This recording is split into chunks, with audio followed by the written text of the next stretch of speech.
Greetings, everyone. I wanted to do a different kind of video, um, and you'll be seeing more of these. I'm still going to keep the old format too. I'm going to do some videos where I'm just going over points.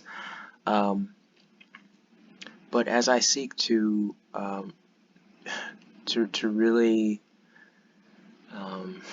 capture all of the complexities of Scripture and develop a fuller understanding of it, I thought that it might be useful, particularly as I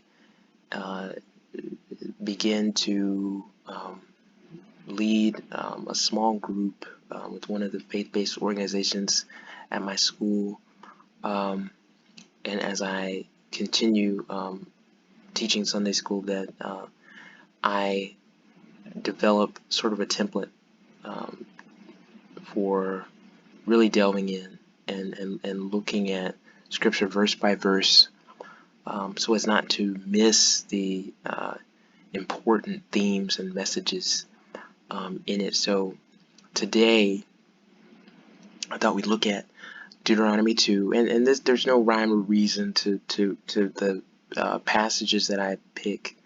I'm a very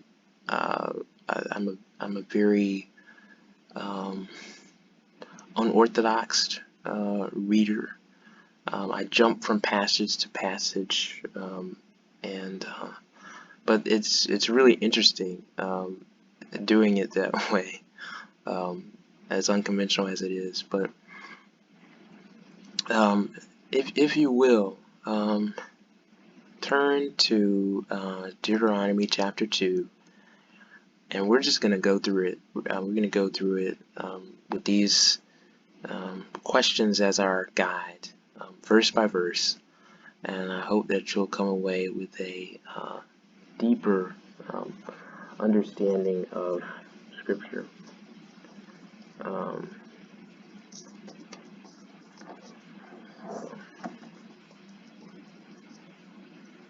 Let's see, and I love, the early verses of, the early chapters of Deuteronomy are very interesting to look at indeed. So let's jump in. So, first question, it says, read verses 2 through 6. Why do you think God told the Israelites not to attack the descendants of Esau? Give at least 2 reasons. Well, let's start out by reading verses 2 through 6. Let's see. It says, then the Lord said to me, you have been traveling around this mountain country long enough. Turn northward and command the people. You are about to pass through the territory of your brothers, the people of Esau who live in Seir, and they will be afraid of you. So be careful, be very careful.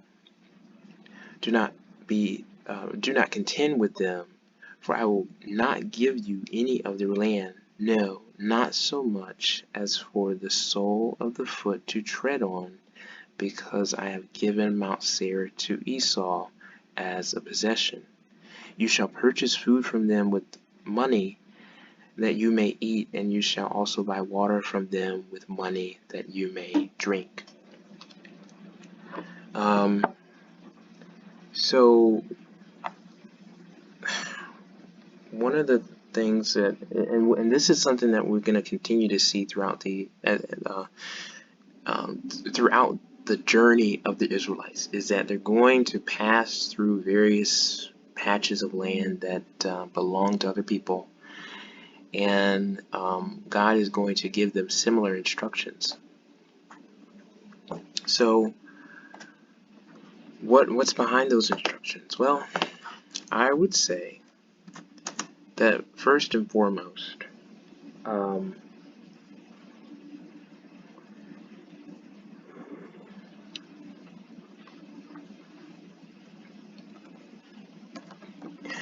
God is faithful to his promises. So he's not going to give somebody land and especially not them. Not so, the descendants of Esau are their descendants, right? So, and God promised them that land, and so for him to turn around and say that it's going to be the Israelites' land would be to forsake the promise that he gave the descendants of Esau. So he's not going to do that under any circumstances. And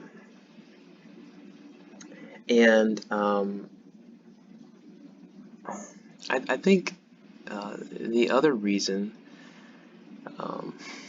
and this is more clearly articulated, is that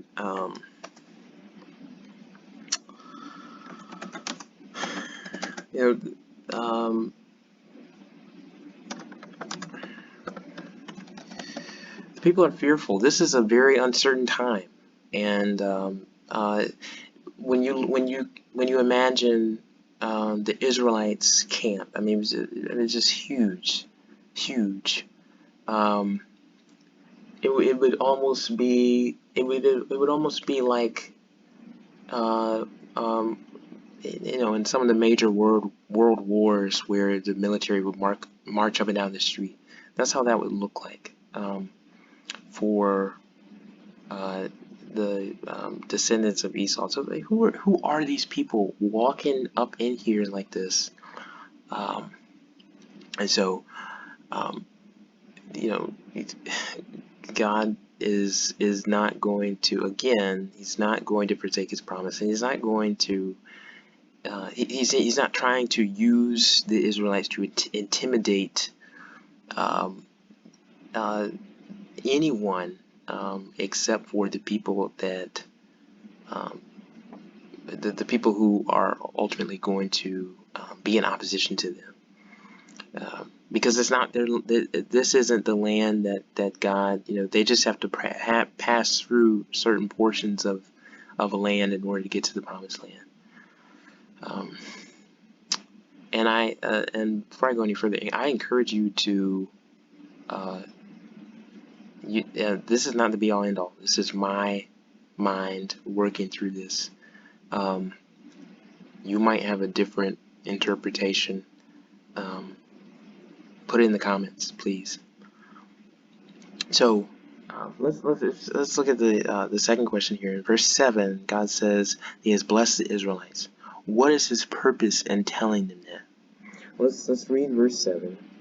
It says, "For the Lord your God has blessed you in all the work of your hands. He knows you're going through this great wilderness. These 40 years the Lord your God has been with you.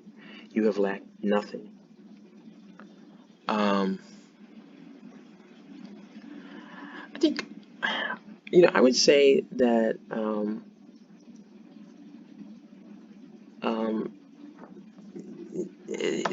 I think that's supposed to, he's trying to send them a message, if you will.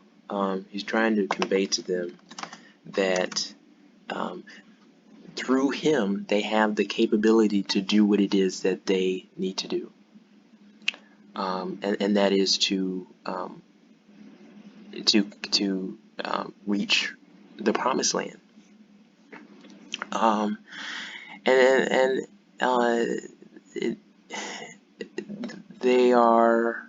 It's going to take a while for them to do that.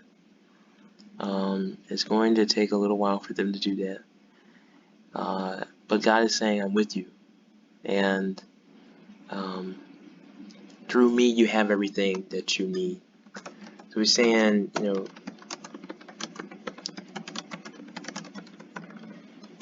that the Israelites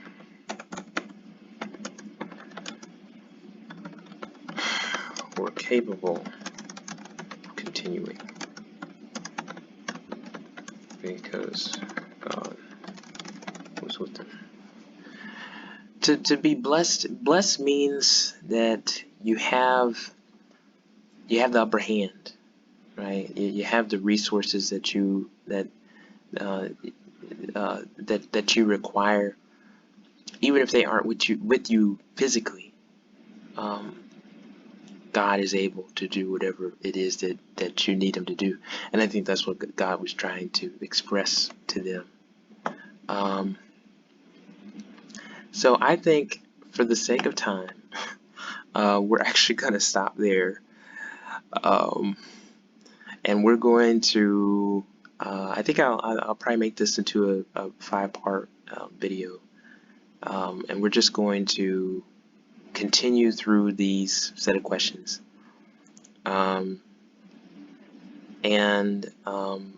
Yeah, it's a lot here, and I want to make sure I don't want to make the videos too long, so I want to make sure that I break them up appropriately. So I think we're just going to do 2 questions per video, and so we should have 5 videos. So I look forward to continuing looking at Deuteronomy chapter 2.